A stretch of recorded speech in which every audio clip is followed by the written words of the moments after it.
Eles dizem que... Fala aí, galera, beleza? Eu sou o Gustavo. Hoje eu vim aqui ensinar pra vocês. Pera aí. No reflip. Vou tentar passar mais aí pra vocês, vai ver se vocês querem. Tá ventando na garagem.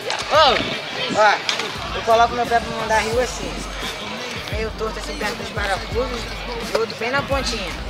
Na hora que eu bato forte. Ele aqui, ó. Com essa parte aqui do tênis. Não! Na hora que você chutar, você tem que pular bem alto, encolher bem as pernas para ele poder girar embaixo de você. E depois é só você cair, amolecer as pernas para não quebrar shape e ficar feliz. Vamos gravar aí então um Gil Flip aí pra vocês aprenderem em câmera lenta. Aí, começando. Vai nos calar, eu saio pela noite só pra abstrair, esquecer os problemas que não me deixam dormir.